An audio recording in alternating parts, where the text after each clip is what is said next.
Thank you, Tara. Come, come, whoever you are welcome here. No matter your age, your size, the color of your eyes, your hair, your skin, you are welcome here. No matter your gender, whom you love, how you speak, whatever your abilities, you are welcome here. You are welcome here whether you come with laughter in your heart or tears in your eyes. You are welcome here. No matter what you have experienced in the past, no matter what awaits you in the future, you are welcome here. Whether you believe in God all of the time, some of the time, or none of the time, you are welcome here. This is a community of open minds, loving hearts, and willing hands. Good morning. Good morning. And welcome to South Valley Unitarian Universalist Society. My name is Amy Rushin. My pronouns are she, her. I am a short, middle-aged woman with black and white hair, wearing a colorful scarf. It is my privilege to serve as your worship associate for this morning's service. Our worship leader this morning is Lindsay Anderson. We have a few announcements this morning. The Caring Circle is looking for additional people to join the meal and medical appointment driving teams. Anyone interested can reach out to Erin Bolden and sign up at the Happenings Hub during social hour. Our starting point classes for newcomers and people interested in learning more about South Valley and UU stuff will be the following 2 Sundays, March 1st and March 8th. They meet for 2 hours after the service from 11:30 approximately until 1:30, and there won't be another starting point class until the fall. So if you're new and you're interested, please sign up in the back of the sanctuary. And we have another announcement from some superheroes, maybe, I understand.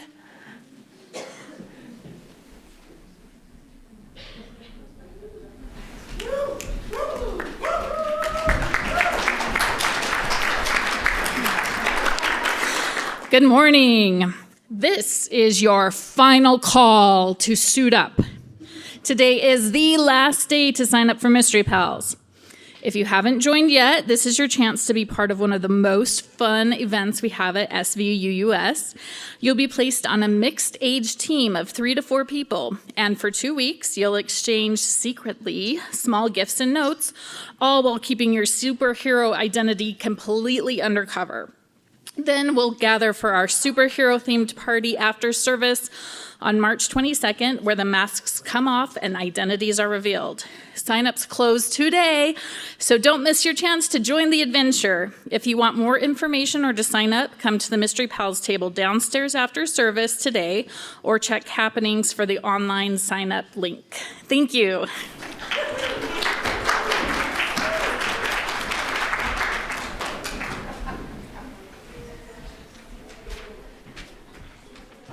Who were those masked women? Hi, I'm Brenda Voizard. I'm a longtime member and a longtime fan of South Valley. Any other fans of South Valley in the house? Yeah. And one of the things we like about South Valley is we like each other and we like to party together. Am I right? Am I right? Yes. And even better, a party with a meaningful purpose makes our hearts happy, and even better, with a meaningful purpose and great results. So everyone needs to come to the big event. Yes. Okay. So that is the kickoff of our pledge season. It's happening March 7th at 7 p.m. And we get to write out our pledge and put it in a confidential envelope and send it to the treasurer and talk about how we're going to use our treasures this year, how we used them last year. How about these grounds that we have from all of us? We did this. And now we have plans for next year and the years following. And we'll talk about those things. And our own Starlight Jazz group will sing and entertain. And our own President Brian will be inspiring, right? Probably. And we do this community ourselves. We create it ourselves. We make it happen with our time, our talent, and our treasures.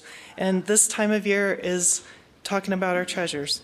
So, March 7th, 7 p.m. Table captains will be reaching out to you. If you haven't heard from somebody yet, let me know. I'll hook you up. And also, if you want to help do the big event, I'm still looking for helpers. So, March 7th, 7 p.m. right here. Thanks, everybody.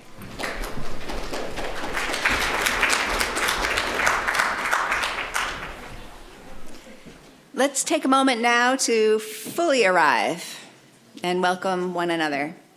Let's start by turning and welcoming those in our online community. Good.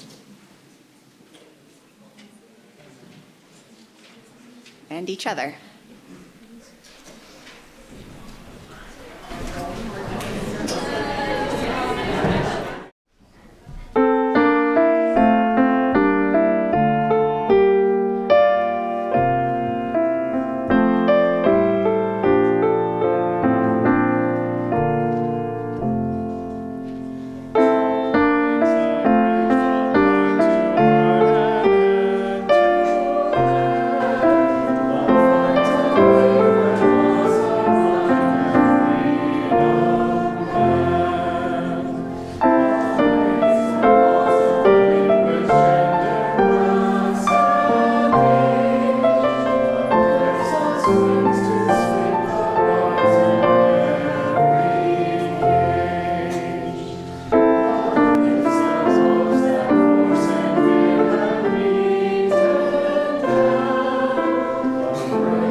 All right, we are going to light our chalice.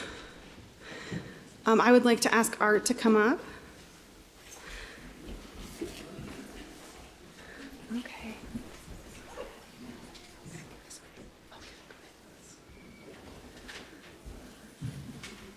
Okay. So for those of you who we're going to light our chalice. Those at home are invited to light a chalice and share in this ritual by entering "Chalice is lit" and the name of your street in the chat box on Zoom. Please join me in repeating our chalice lighting words and using our actions if you wish. We light this chalice for the warmth of love, for the light of truth, for the energy of action, and the flames of resistance. All right, and if all of you guys are welcome to be seated. And if all the kids could come up for Time for All Ages. All right, I'm going to read you a book called Not Quite Narwhal. Has anyone read this? Ooh, okay. We have it at our home. Awesome. Okay. Not Quite Narwhal. Kelp was born deep in the ocean. He knew early on that he was different than the other narwhals. His tusk wasn't as long as everyone else's. He had different tastes in food, and he was not a very good swimmer. But his friends didn't seem to mind, so Kelp decided he wouldn't either. That is until he was swept away by a strong current. Oh, I'm sorry. I wish I were a better swimmer, he says. Kelp found himself at the surface, closer to land than he had ever been before. High up on the cliff, he spotted a mysterious, sparkling creature. It looked so familiar. It looked like kelp.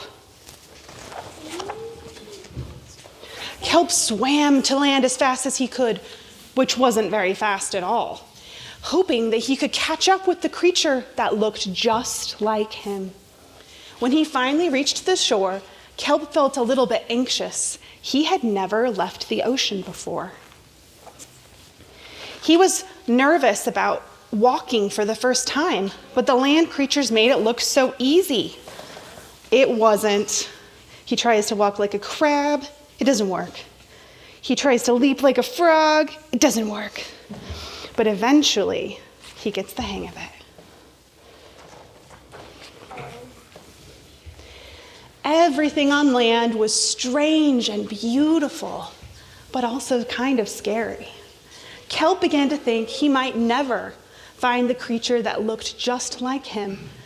But as he stumbled out of the forest, land narwhals. Are those land narwhals? Actually, we're unicorns. And by the looks of it, so are you. Kelp had never heard of unicorns before. They taught him all sorts of new things about his tusks. Look, he can make rainbows. That is really fabulous. They introduced him to unicorn delicacies. What is that? Snow cone. Yeah. Shaved ice. Something like that. And they showed him how to gallop. There was no doubt that Kelp was, in fact, a unicorn.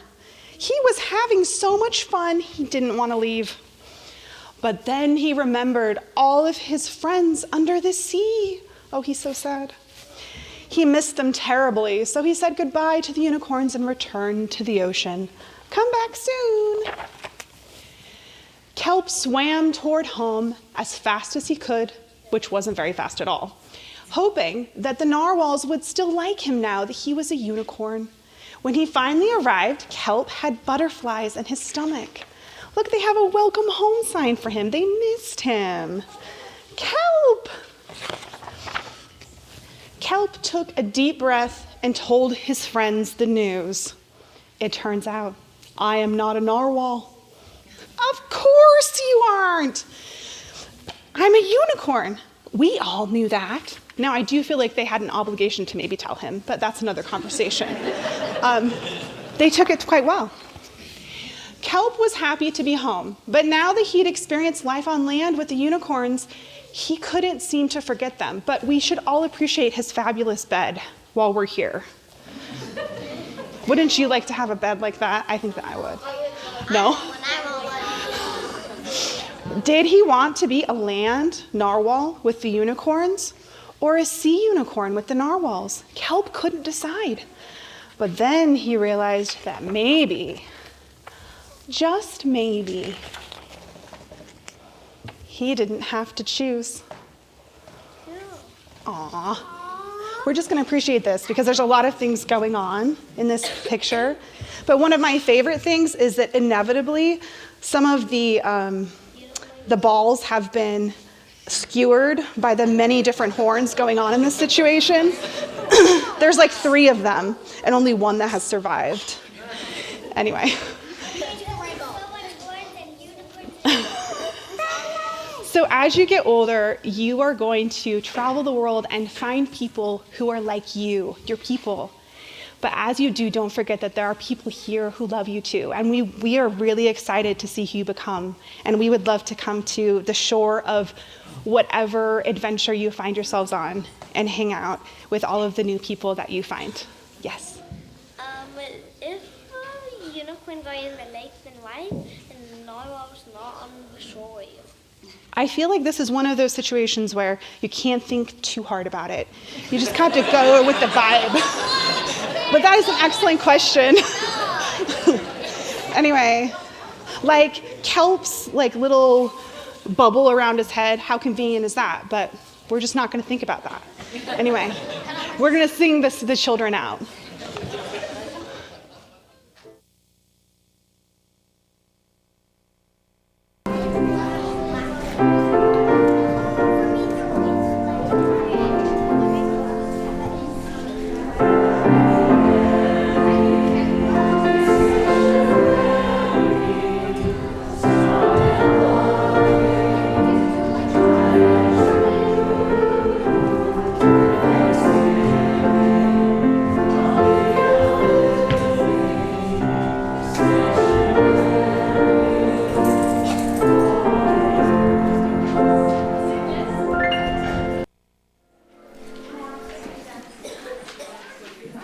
This community, our church, and its many ministries are only made possible by the gifts you give of your time, your talent, and your treasure.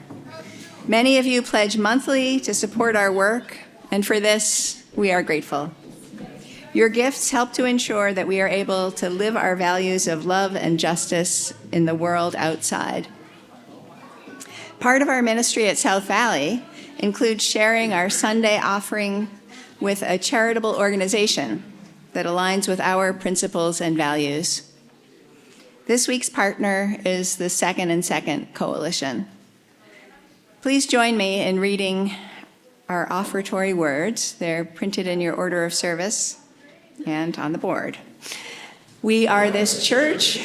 We are its hand, its heart, its voice. Together, we share the wealth of this community and sustain it with our gifts. We will now accept the offering. For those at home, you are invited to use the giving link in the online order of service. I invite the ushers to come forward at this time.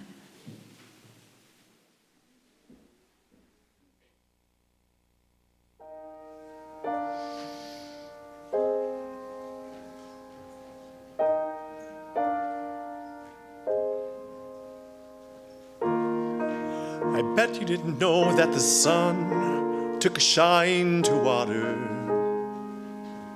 She drinks up a bit, floats it up to the sky. What she takes from our lake makes her a storm cloud that rumbles and tumbles rain from on high, high, high. It's a wheel, Winnie, this journey of ours. Sun to lake to cloud that showers rain back to the lake below. And you'll ride that wheel wherever it goes.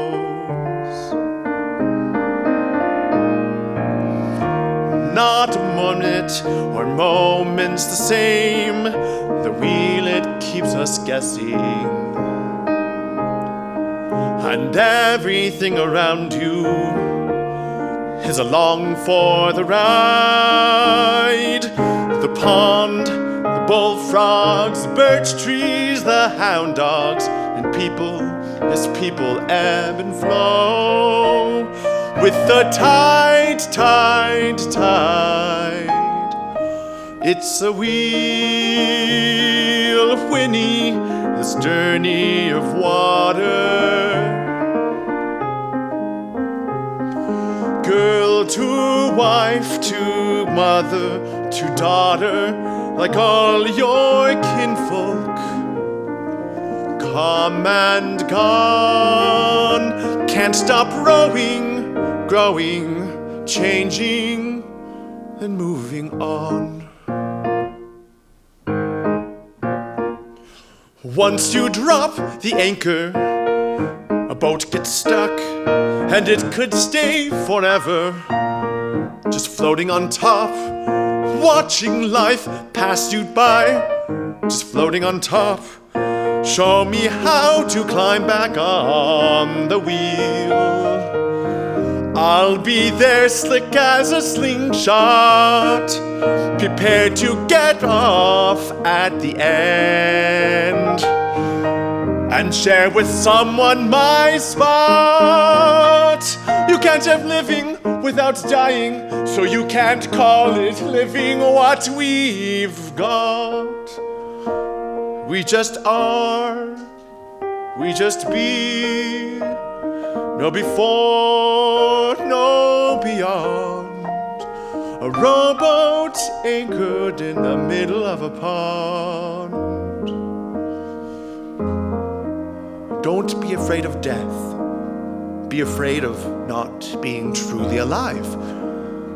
You don't need to live forever. You just need to live.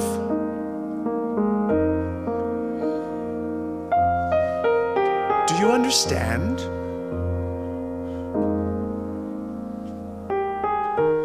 It's a wheel, whinny, a ripple in water.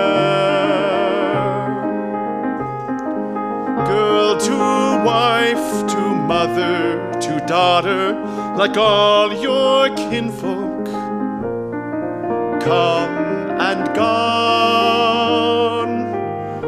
It's a wheel, whinny, a circle in motion. Can't stop rowing, growing, changing, and moving on. Can't stop rowing, growing, changing, and moving on.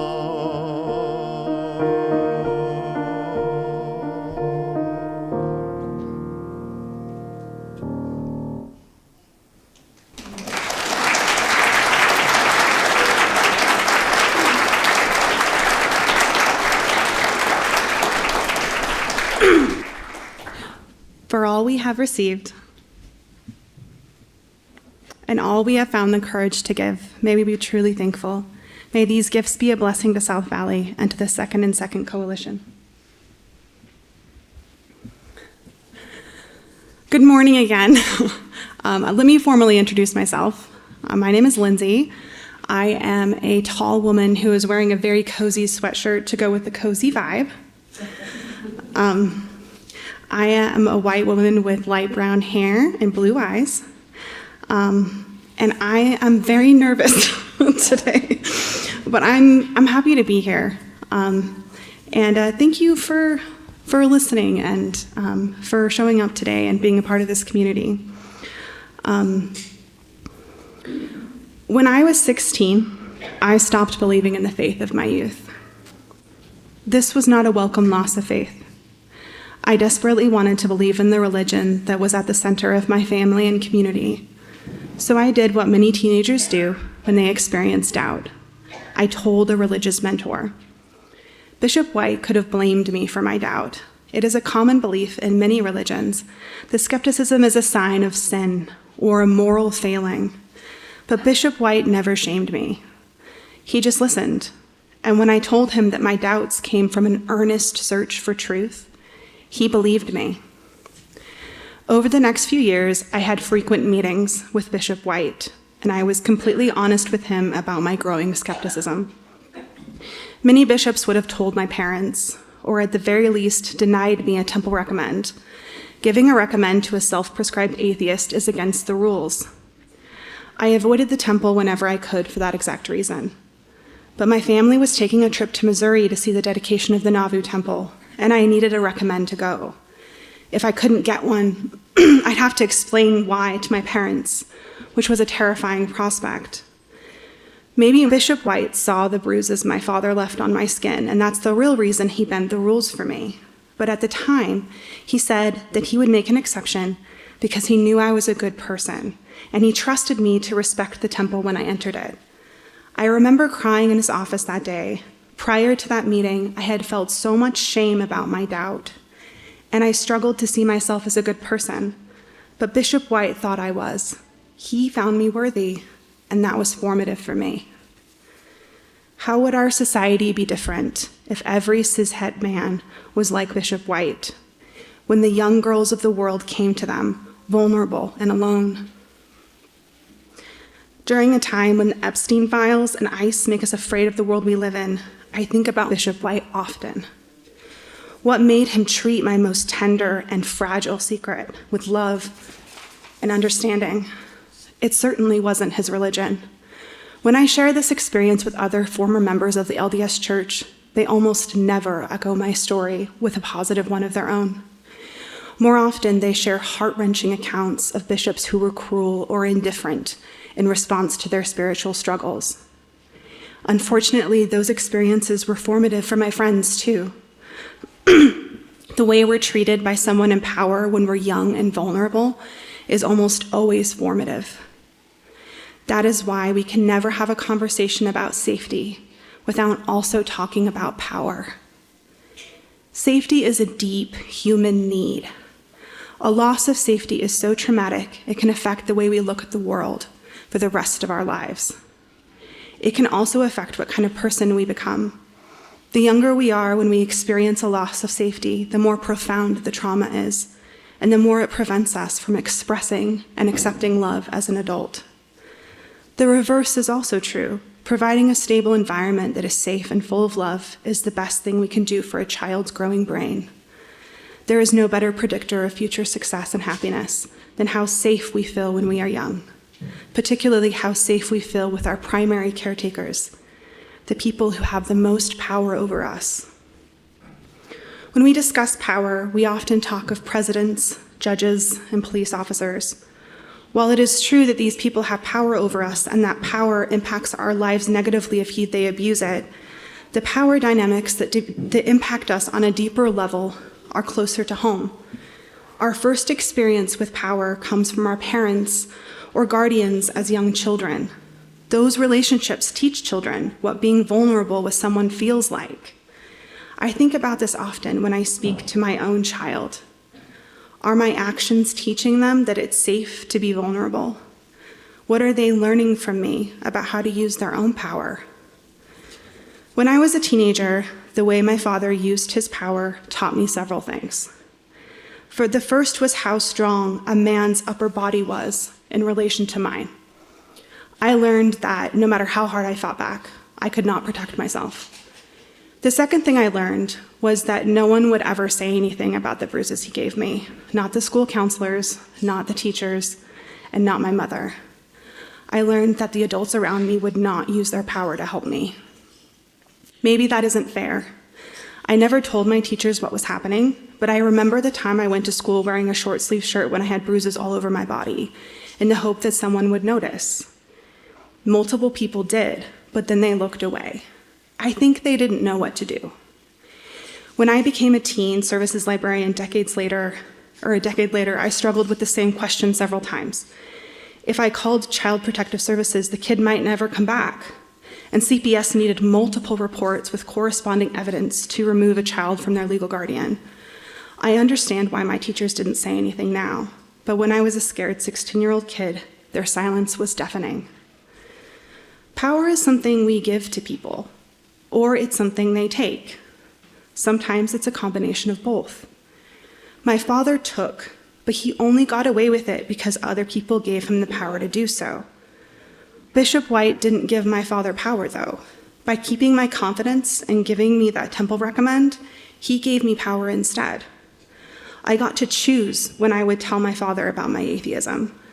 I waited until I was living far away from home and I was financially prepared to take care of myself.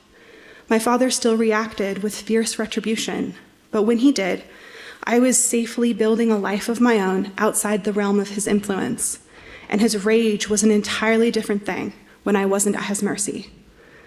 There were other people who helped me, of course, and other LDS people who could have judged me for my doubt, but were understanding instead. I think Bishop White sticks out to me because he only knew me in the context of his place of power in the LDS Church. He wasn't my doting grandfather or my best friend, both of whom loved me so much. It was a relief when they chose to accept me despite my atheism, but not a surprise. Bishop White gained nothing by helping me. He would have lost nothing if he had exposed me, and yet he chose to give a nervous, guilt-ridden teenage girl the benefit of the doubt, rather than follow the rules of the religion he loved. Power does not always corrupt people. People in power don't always abuse it. One of the most dangerous things about what's happening in the world right now is the way it changes our perception of humanity. I like to watch video clips of Barack Obama as a reminder of what a good leader can sound like. But even if you don't like him, or some of the more controversial things he did during his presidency, can you remember a leader you did like? Someone who stood up for the things you believed in? Or someone in power who was kind to you when they didn't need to be? Trauma and fear are a reality during this time when our president is abusing his power to do horrible things. But there are people in the world who can handle power without turning into monsters. We cannot forget them. Maybe you haven't personally had an experience with someone like Bishop White, but all of us have experienced kindness from those with power over us. We are vulnerable to many people during childhood, and kids remember the people who were kind to them. I had a pediatrician who joked around with me using a monkey puppet when I was as sick as a child.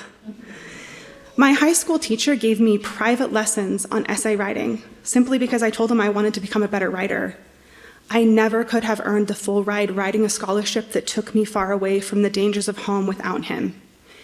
There were countless men in my childhood who taught me that my father was not the norm. We frequently discuss community within these walls, especially in regards to our relationships with each other, but we don't often discuss how this space shapes the children downstairs.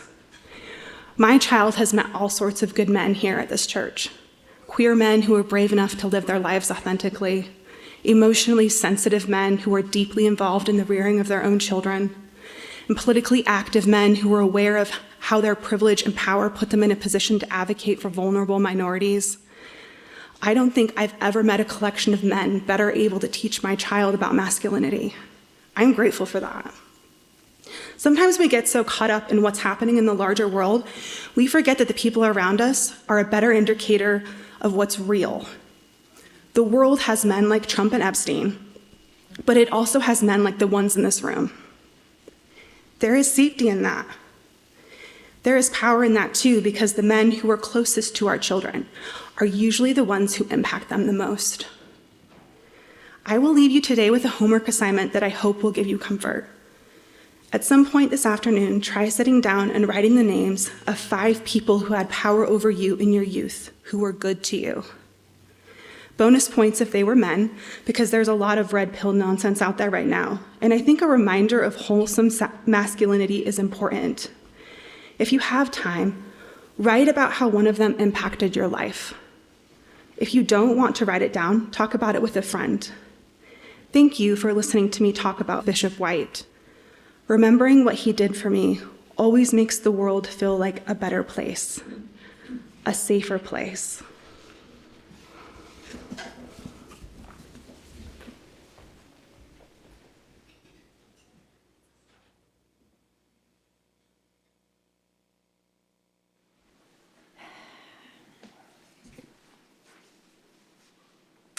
I've been thinking about the times when the support of my friends has helped me.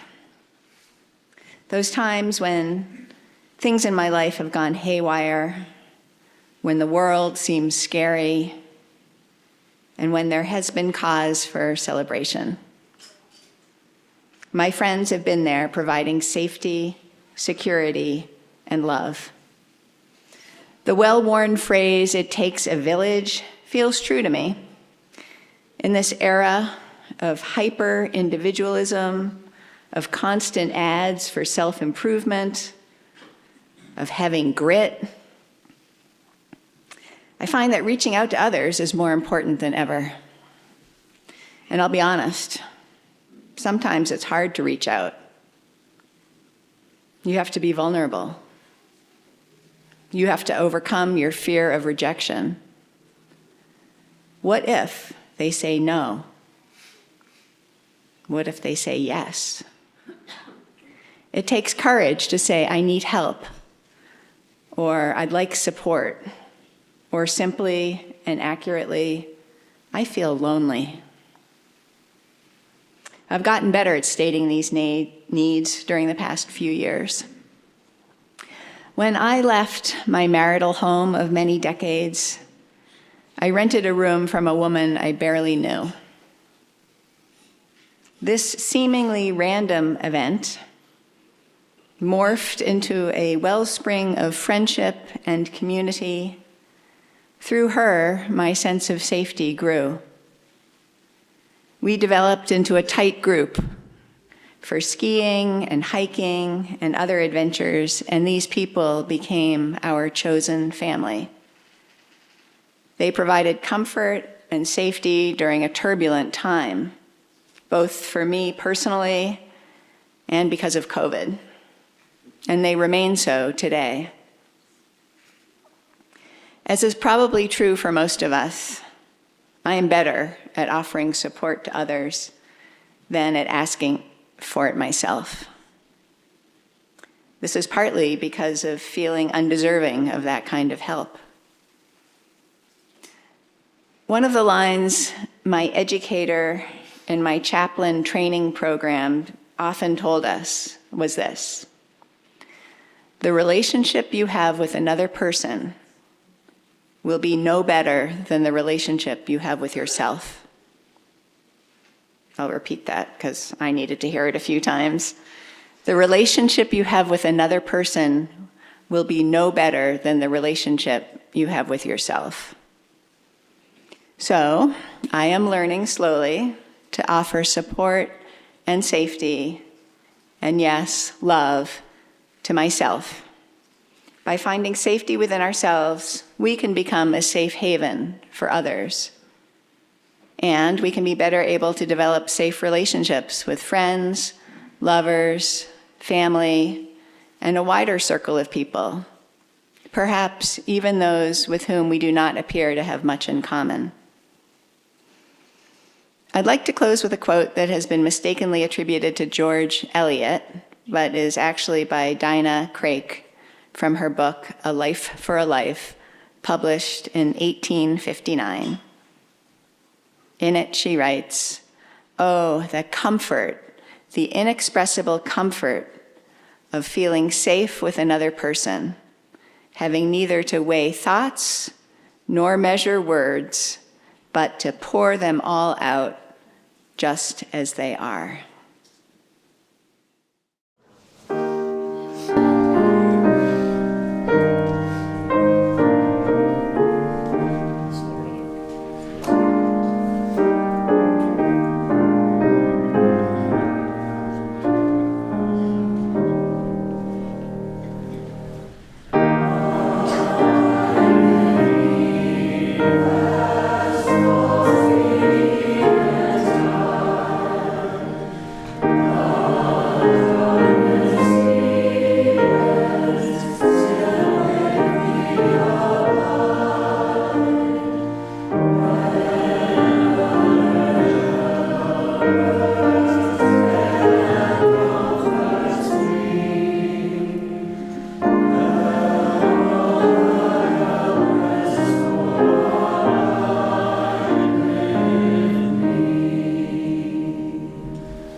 Please remain standing as you wish for the extinguishing of the chalice.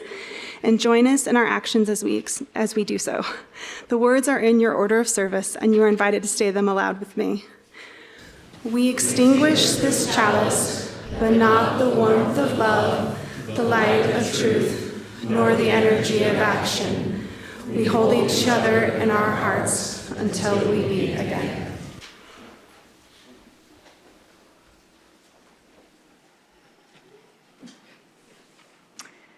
I have a blessing for you from poet and writer. You can stand or sit. I don't know what the protocol is. Whatever you're comfortable with. From poet and writer John O'Donohue. At the end, he uses a Gaelic phrase, Anam Cara, which means soul friend. A blessing for friendship. May you be blessed with good friends. May you learn to be a good friend to yourself. May you be able to journey to that place in your soul where there is great love, warmth, feeling, and forgiveness. May this change you. May it transfigure that which is negative, distant, or cold in you. May you be brought in to the real passion, kinship, and affinity of belonging. May you treasure your friends. May you be good to them, and may you be there for them. May they bring you all the blessing, challenges, truth, and light that you need for your journey. May you never be isolated. May you always be in the gentle nest of belonging with your Anam Cara.